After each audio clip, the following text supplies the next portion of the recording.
Hello everyone, welcome. Now we will study the subject patient care and hospital management of DRT part second. Patient care and hospital management में हमारा topic चल रहा था hospital management के बारे में. तो जैसा कि हॉस्पिटल मैनेजमेंट में लास्ट लेक्चर्स में हमने इसकी लाइसेंसिंग और रजिस्ट्रेशन प्रोसीजर के बारे में डिस्कस किया था. इस्टेब्लिशमेंट एक्ट के बारे में भी डिस्कस कर लिया था लाइसेंसिंग और रजिस्ट्रेशन में ही. इसके अलावा हमने म्युनिसिपल बायलॉज के बारे में डिस्कस किया था, दैट मीन्स नगर पालिका के बारे में भी यहाँ पे थोड़ा सा डिस्कस किया था. अब अपना जो नेक्स्ट यहाँ पे जो अपना सिलेबस में टॉपिक आता है हॉस्पिटल मैनेजमेंट का, वो आता है अपना इंश्योरेंस कवरेज. तो जैसा कि अपन मेडिकल लाइन से रिलेट करते हैं, अपना मेडिकल डिपार्टमेंट है, रेडियोलॉजी डिपार्टमेंट है, तो यहाँ पे अपन इंश्योरेंस की अगर बात करेंगे तो अपन हेल्थ इंश्योरेंस की बात करेंगे, ठीक है.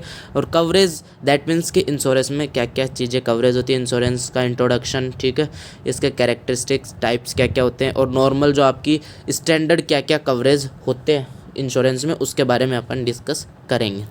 तो आगे का डिस्कस करने से पहले अगर अपन लास्ट लेक्चर्स की अगर बात करें तो जो सबसे पहले अपना लाइसेंसिंग और रजिस्ट्रेशन के बारे में था. लाइसेंसिंग और रजिस्ट्रेशन में सिंपल सा है कि अपने हॉस्पिटल के अंदर अलग अलग डिपार्टमेंट होते हैं बहुत सारे, ठीक है.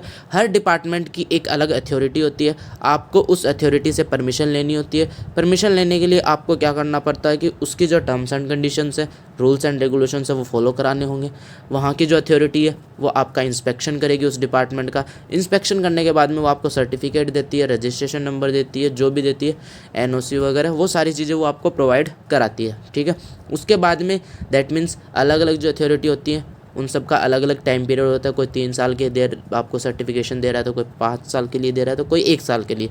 आपको फिर टाइमली उसके बाद में उनको रिन्यू कराना पड़ता है. दैट मीन्स दोबारा से इंस्पेक्शन होना, दोबारा से सारी चीज़ें होनी, और वो चीज़ें रिन्यू होती हैं. दैट मीन्स ये सारा प्रोसीजर चलता रहता है आपका लाइसेंसिंग का और रजिस्ट्रेशन का, एक हॉस्पिटल को मैनेज करने के लिए, इस्टेब्लिश करने के लिए, ऑपरेट करने के लिए. इसके बाद में हमने बात की थी म्युनिसिपल बायलॉज की. तो म्युनिसिपल बायलॉज दैट मीन्स कि जहाँ पे आप हॉस्पिटल बना रहे हो उस लोकेशन में आपकी जो नगर पालिका लगती है, नगर पालिका के खुद के नियम होते हैं, ठीक है. आपको वो नियम फॉलो करने होंगे. इतना ही है इसमें. मेन चीज़ ये है कि नगर पालिका होती है क्या, कि नगर पालिका स्टेट गवर्नमेंट और सेंट्रल गवर्नमेंट जो भी आपकी उसके ऊपर गवर्नमेंट लगेगी उसके अंडर वो काम करती है. बट वो उसके जो क्या बोलते हैं नियम है, वो नियम उठाती तो कहाँ से है, स्टेट गवर्नमेंट से. That means other governing body. That means वो बनाती कुछ नहीं है, लॉ उसको कहीं और से लेने पड़ते हैं, बट वो उनको अप्लाई कर सकती है, वो इंडिपेंडेंट होती है. अब अपन बात करते हैं अपने हेल्थ इंश्योरेंस की. तो हेल्थ को एक बार साइड में छोड़ के अगर अपन इंश्योरेंस की अगर बात करें तो इंश्योरेंस होता है क्या, आप लोग कराते हो अपने बाइक की भी कराते हो, कार वगैरह की इंश्योरेंस भी कराते हो, खुद की इंश्योरेंस भी होती है, मतलब हर एक चीज़ की इंश्योरेंस होती है. इंश्योरेंस में होता है क्या है, मेन चीज़ अपन अगर नॉर्मल फंडा से नॉर्मल सिस्टम समझे कि इंश्योरेंस में आपको ये करना होता है कि आपको पहले इन्वेस्ट करना होता है, ठीक है. दैट मीन्स प्रीमियम देना होता है, पहले आप पैसे देते हो, फिर अगर उस इंश्योरेंस के टाइम पीरियड के दौरान अगर कुछ भी डैमेज हो जाता है, फॉर एग्जांपल अगर आप कार की बाइक की करा रहे हो तो अगर वो डैमेज हो जाती है, अगर आप खुद की करा रहे हो तो खुद का एक्सीडेंट वगैरह, या फिर अपन बात मान के चल सकते हैं डेथ वगैरह, तो उसमें क्या होता है कि आपको क्लेम मिल सके. दैट मीन्स रुपए मिल सके, ठीक है. आर्थिक सहायता के लिए, फाइनेंशियल हेल्प के लिए वो जो कंपनी है वो आपको जो भी एक्सपेंसेस, जो भी खर्चा लगता है वो सारा प्रोवाइड कराती है. तो अब अपन बात करते हैं यहाँ पे इन सारी इंश्योरेंसेस को छोड़ के हेल्थ इंश्योरेंस की बात करते हैं. तो हेल्थ इंश्योरेंस में क्या होता है कि आपको भी पता है कि हॉस्पिटल के अंदर आजकल इस वक्त खर्चा बहुत ज़्यादा हो गया. तो आजकल क्या होता है कि ज़्यादातर लोग हेल्थ इंश्योरेंस करना प्रेफर करते हैं. इससे क्या होता है कि आपको उसकी जो इंस्टॉलमेंट्स हैं वो आप भरते रहो, बट अगर बीच में कहीं पे आपको हॉस्पिटलाइजेशन की ज़रूरत पड़ती है, दैट मीन्स आपको अपनी केयरिंग की ज़रूरत पड़ती है, तो उस वक्त आपके जितने भी हॉस्पिटल के एक्सपेंसेज होंगे, खर्चे होंगे, वो आपको नहीं उठाने पड़ेंगे, जो इंश्योरेंस कंपनी है वो ये चीज़ें उठाती है. दैट मीन्स वो खर्चे फिर वो इंश्योरेंस कंपनी देती है. ये अपना नॉर्मल सा हेल्थ इंश्योरेंस का अपन अपनी आम भाषा में इसका मतलब समझ सकते हैं. अब होता क्या है कि जैसे आगे अपन इंट्रोडक्शन पढ़ेंगे इसका, और भी बहुत सारी चीज़ें पढ़ेंगे, तो वहाँ पे कुछ टर्मिनोलॉजीज़ आएंगी. सबसे पहले अपन उन टर्मिनोलॉजीज़ के बारे में डिस्कस कर लेते हैं. तो मेन यहाँ पे 3 टर्मिनोलॉजीज़ है, उनके बारे में अपन डिस्कस करते हैं. First, the person or business that gets compensated if the loss occur is known as insured. That means कि वो आदमी या फिर वो बिजनेस, ठीक है, ज़रूरी नहीं है आदमी की ही होती है कोई भी इंश्योरेंस बिजनेस की भी होती है, इक्विपमेंट्स की भी होती है, बिल्डिंग्स की भी होती है, दैट मीन्स हर एक चीज़ की इंश्योरेंस होती है। तो यहाँ पे अपन बात कर रहे हैं कि उस व्यक्ति की बात कर रहे हैं या फिर उस बिजनेस की बात कर रहे हैं जिसकी इंश्योरेंस हुई है और जिसको दैट मीन्स जिसको कंपनसेशन मिलेगा, ठीक है, उसको क्या कहा जाता है, इंश्योर्ड कहा जाता है। दैट मीन्स कि वो पर्सन जिसे फ़ायदा मिलता है या फिर जो इंश्योरेंस कराता है वो क्या कहलाता है, इंश्योर्ड कहलाता है, ठीक है। अब अपन बात करते हैं दूसरे की। The company that agrees to pay the compensation is known as insurance.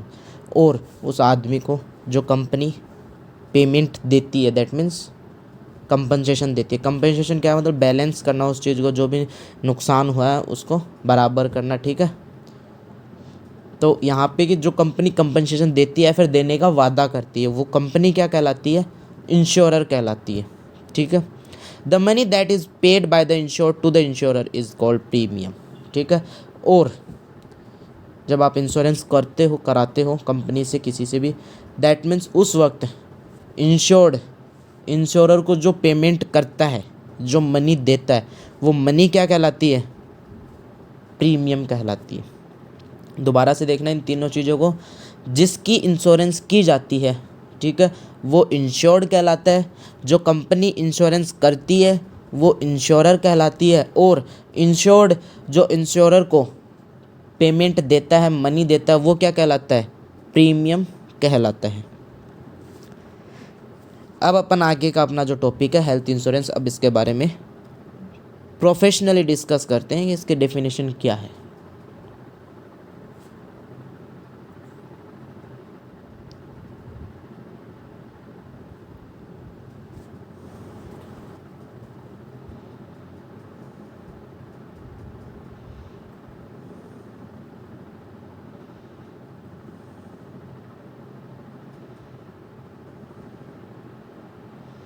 तो जैसा कि सबसे पहले इंट्रोडक्शन की बात की जाती है, system of assurance to make contingencies of the health care expenses, कि दैट मीन्स इंश्योरेंस क्या है, एक ऐसा सिस्टम है, ठीक है। अश्योरेंस का मतलब किसी भी चीज़ को एश्योर करना, प्रूव करना, विश्वास दिलाना, ठीक है, या फिर कंफर्म करना।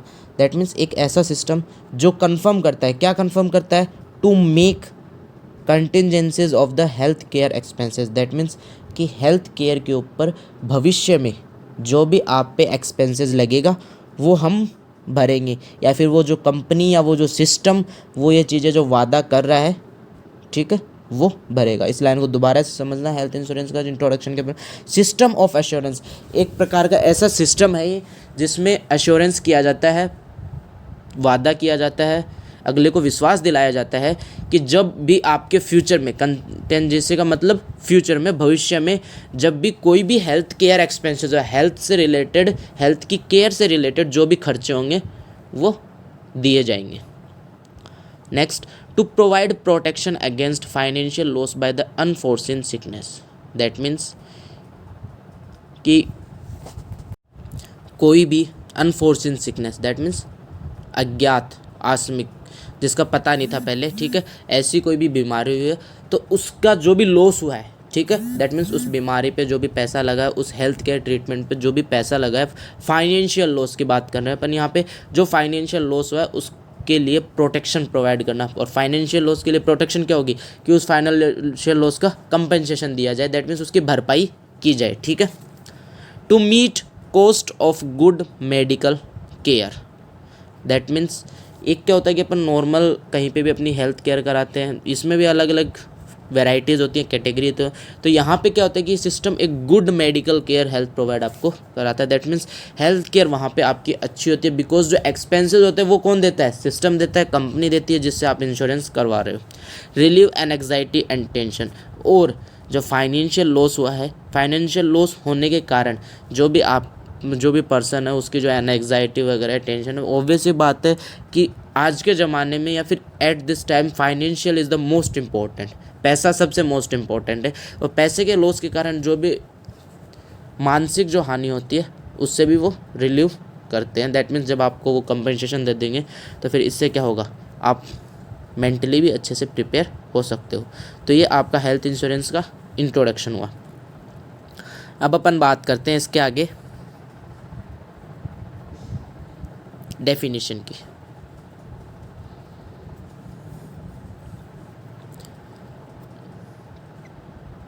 डेफिनेशन को अच्छे से समझना। अपन ने वैसे हेल्थ इंश्योरेंस को समझ लिया, इंश्योरेंस आपको भी पता है क्या होती है, बट ये जो डेफिनेशन है ये मेडिकल टर्म्स में है। दैट मीन्स मेडिकल टर्म में ये वर्ड्स लिखे गए हैं। अब इनको समझना है कि ये क्या है। Health insurance like other forms of insurance, health insurance भी other forms of insurance, that means बाकी की जो इंश्योरेंस होती है, जिस तरीके से आप बाइक की, बिल्डिंग की, खुद की, किसी की भी कराते हो, और भी इंश्योरेंस होती है, उसी की तरह होती है, ठीक है। is a form of collectivism by means of which people collectively pool their risk, in this case the risk of incurring medical expenses। that means कि जितने भी मेडिकल एक्सपेंसेस वगैरह के जो भी इंक्योरिंग रिस्क हैं, दैट मीन्स रिस्क वहाँ पे क्या होगा, मेन फाइनेंशियल लॉस का। तो वो जो फाइनेंशियल लॉस का है उसको क्या कर सके अपन, कलेक्टिवली पूल यानी एकत्रित करना, इकट्ठा करना, कलेक्टिव करना यहाँ पे, ठीक है। वो जो रिस्क है उन रिस्क से हम बच सके, किसके थ्रू, कौन बचाएगा, ये वो जो इंश्योरेंस कंपनी है, जो हेल्थ इंश्योरेंस आपको है, वो इन सब चीज़ों से आपको बचाएगी। ये आपकी क्या हुई, हेल्थ इंश्योरेंस की डेफिनेशन हो गई।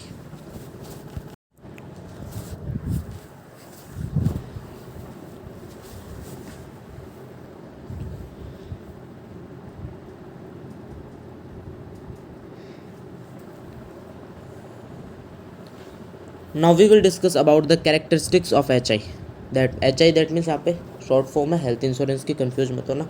तो हेल्थ इंश्योरेंस की कैरेक्टरिस्टिक्स की अगर अपन बात करें, कैरेक्टरिस्टिक्स क्या क्या है। It is a contract between an insurance company and an individual और his person, example an employer. That means की कैरेक्टरिस्टिक्स में इसका सब फर्स्ट कैरेक्टरिस्टिक ये है कि यह एक कॉन्ट्रैक्ट तक किसके बीच में, दो जनों के बीच में। वो दो चीज़ें कौन कौन सी होती है, एक तो इंश्योरेंस कंपनी और दूसरा कोई भी इंडिविजुअल पर्सन, एम्प्लॉयर भी हो सकता है, वर्कर भी हो सकता है, एक नॉर्मल पब्लिक भी हो सकती है, ठीक है। दोनों के बीच में क्या हुआ, एक कॉन्ट्रैक्ट होता है ये। The contract can be renewable annually और मंथली। जो भी कॉन्ट्रैक्ट आप करते हो, अगर आपने मंथली कॉन्ट्रैक्ट किया तो आप उसको मंथली रिन्यू करा सकते हो, एनुअली कराया है तो फिर आप उसको एनुअली रिन्यू करा सकते हो। The type and amount of health care cost that will be covered by the health insurance company are specified in advance in the member contract evidence of the coverage booklet।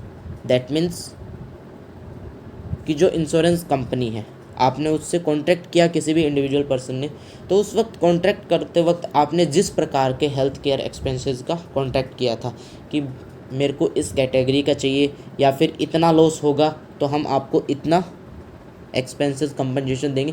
वो जो भी categories होती हैं, variety होती है, आपने जो variety select की है वहाँ पे, या फिर जितना कंपनी आपको उस वक्त कॉन्ट्रैक्ट में ये चीज़ आश्वासन देती है या फिर आपको विश्वास दिलाती है, तो उसके लिए उसको साथ में प्रूफ भी देना पड़ता है। और प्रूफ के लिए वो क्या देती है, evidence of coverage. That means वो जो आप इंश्योरेंस करवा रहे हो उसमें जो बुकलेट होती है, उस बुकलेट में आपको एविडेंस मिलता है उस कवरेज का कि आपको द इंश्योरेंस कंपनी कौन कौन सा कवरेज देगी। दैट मीन्स की बात इतनी है कि सारी चीज़ें आपने जो वर्बली की हैं, वहाँ पे कॉन्ट्रैक्ट आपके बीच में हुआ है, कंपनी के बीच में, वो वर्बली हुआ है, वर्बली के साथ साथ में डॉक्यूमेंटेशन भी होता है। ये उसका कैरेक्टरिस्टिक्स है। दैट मीन्स कि हेल्थ इंश्योरेंस में ऐसा होता है, ये चीज़ें होंगी ही होंगी। दैट मीन्स वहाँ पे डॉक्यूमेंटेशन में भी हर चीज़ें लिखी होती है कि आपने ये पॉलिसी एश्योर की है तो आपको यहाँ पे ये कवरेज मिलेगा, ये बेनिफिट मिलेगा। ये सब वहाँ पे किस में मिलेगा, आपकी बुकलेट में, जो भी आपकी इंश्योरेंस की होगी उसकी बुकलेट में मिलेगा, एविडेंस ऑफ कवरेज के नाम से।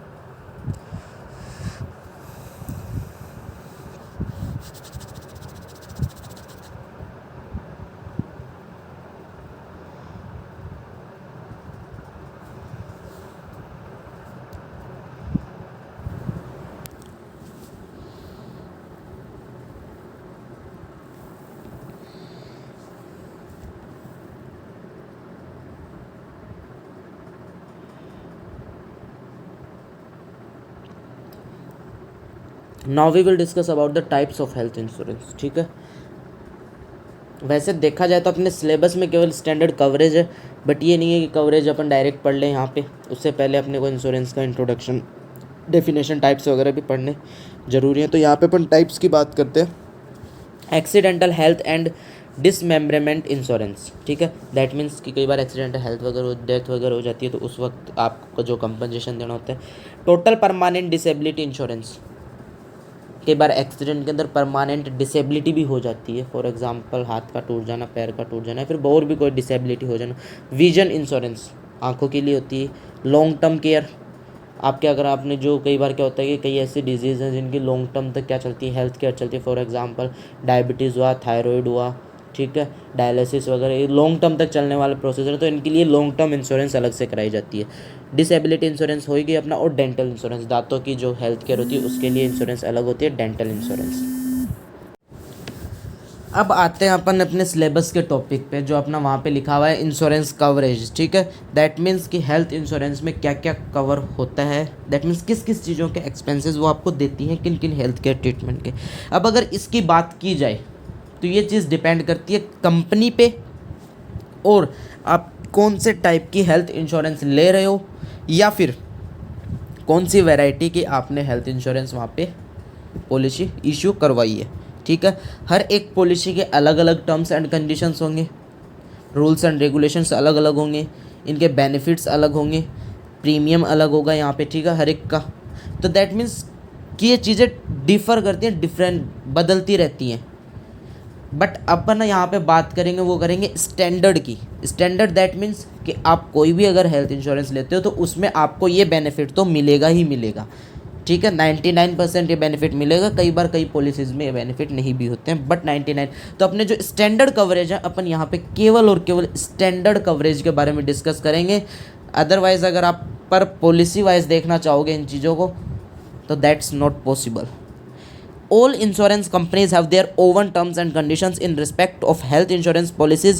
Generally, insurer cover the following in a health insurance policy. जैसा कि मैंने आपको बताया कि अलग अलग कंपनी की अलग अलग टर्म्स एंड कंडीशंस होती हैं, किसके थ्रू, दैट मीन्स किसको लेके, in respect of health insurance, health insurance को लेके अलग अलग। अपन यहाँ पे हेल्थ इंश्योरेंस की बात कर रहे हैं, इसलिए हमने यहाँ पे केवल हेल्थ इंश्योरेंस का नाम लिया। अदरवाइज कोई भी इंश्योरेंस हो, कोई भी कंपनी हो, उस कंपनी की हर इंश्योरेंस के अंदर अलग अलग वैरायटी होती है, अलग अलग टर्म्स एंड कंडीशंस होती हैं। अब अपन बात कर रहे हैं कि इंश्योरर जो होता है वो आपको क्या क्या फ़ायदे देता है, ठीक है, या क्या क्या कवर करता है।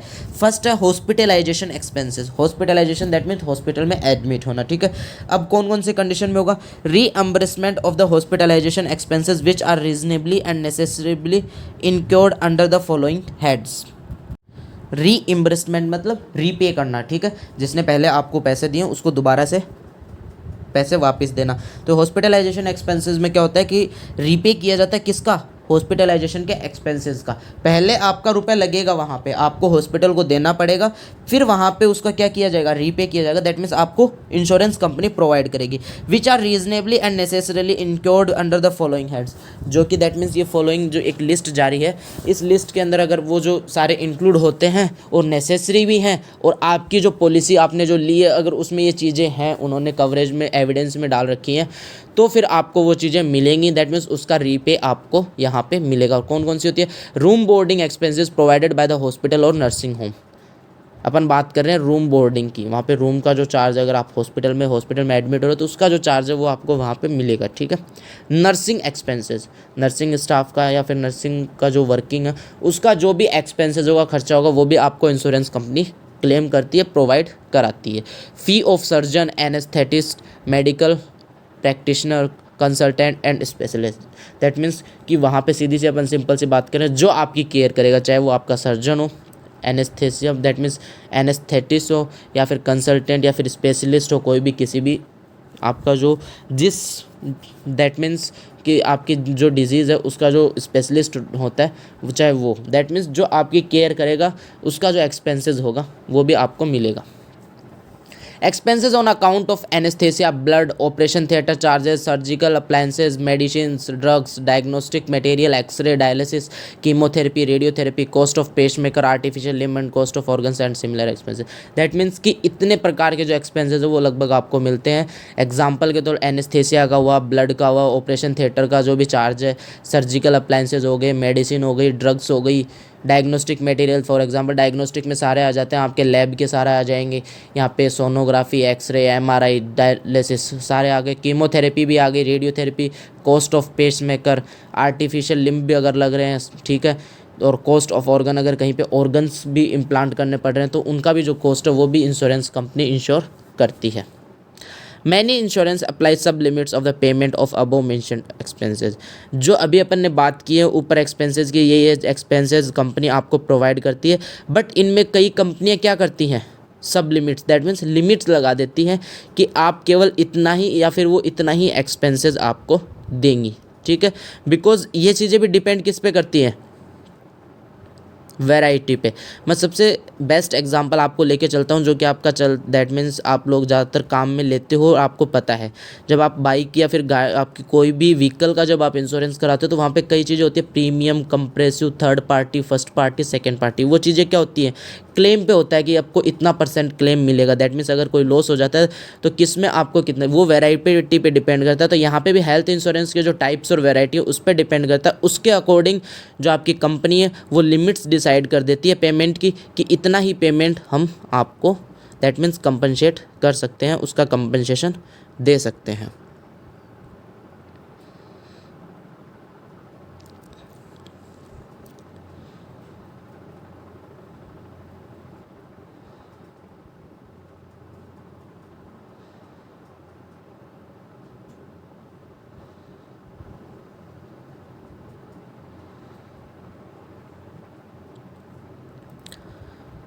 फर्स्ट अपन ने बात कर ली हॉस्पिटलाइजेशन की, अब अपन बात करते हैं day care treatment. The policy will cover expenses incurred towards technologically advance treatment that does not require hospitalization for 24 hours और मोर। जैसा कि अभी अपन ने बात की हॉस्पिटलाइजेशन दैट मीन्स एडमिट होना पेशेंट का, उसके वक्त जो भी चार्जेस लग रहे हैं वो सारे इंश्योरेंस कंपनी इनक्योर करती है, ठीक है, एश्योर करती है। बट इसके अलावा अगर दूसरी जो कंडीशन है day care treatment, that means जिसके अंदर हॉस्पिटलाइजेशन की ज़रूरत नहीं पड़ती है, या फिर कोई भी ऐसा ट्रीटमेंट जो कि 24 आवर्स से कम में हो सकता है, वो जो ट्रीटमेंट्स होते हैं उनका भी हेल्थ इंश्योरेंस कंपनी आपको इनक्योर करती है, दैट मीन्स एक्सपेंसेस देती है, कंपनसेशन देती है। थर्ड अपन ने बात की यहाँ पे डोमिसिलियरी hospitalisation.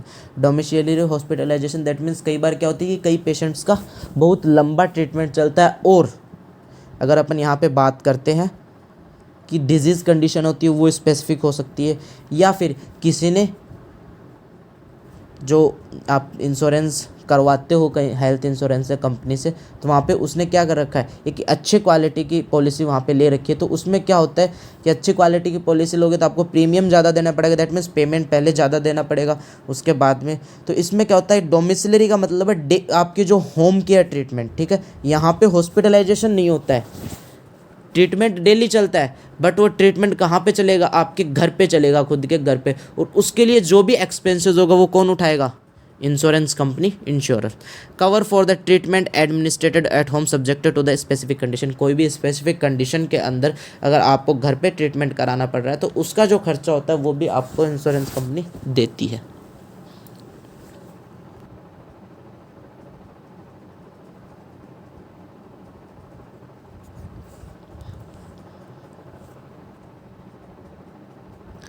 Pre and post hospitalisation. अब प्री और पोस्ट में क्या होगा, usually mediclaim insurance policy cover medical expenses for treatment up to 30 days before and up to 60 days after the hospitalisation. The policy covers hospitalisation expenses for the treatment of illness injury provided hospitalisation more than 24 hours. That means कि अपन ने बात की थी first के अंदर hospitalisation expenses था, उसके साथ साथ में प्री और पोस्ट, दैट मीन्स कि हॉस्पिटलाइजेशन 30 डेज, हॉस्पिटलाइजेशन से 30 डेज़ पहले जो भी हेल्थ केयर ट्रीटमेंट के नाम पे जो भी खर्चा हुआ वो सारा कंपनी इंश्योरर आपको एश्योर करता है।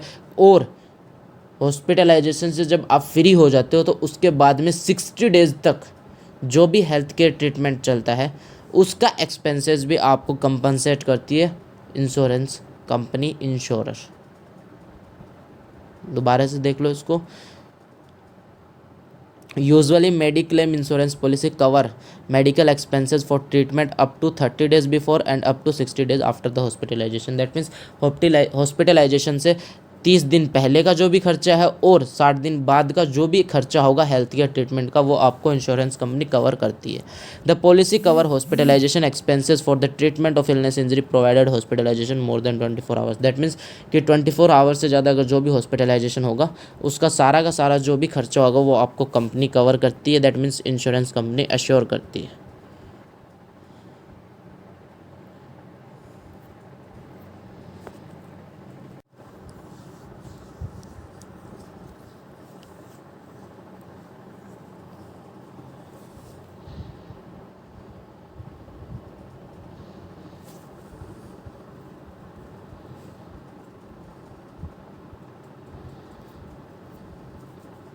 Following expenses are not paid by the many companies. अब कुछ प्रकार के एक्सपेंसेस है जो कि कई कंपनी आपको नहीं देती हैं। वो क्या है? वैक्सीनेशन का हो गया, ठीक है, change of sex, anaesthetic treatment, plastic surgery, cost of spectacles, contact lenses, hearing aids. मतलब ये कुछ ऐसे एक्सपेंसेस है जो कि कई कंपनीज प्रोवाइड नहीं कराती हैं। तो ये आपका हेल्थ इंश्योरेंस कवरेज का था। टॉपिक कंप्लीट होता है यहाँ पे। Thank you so much.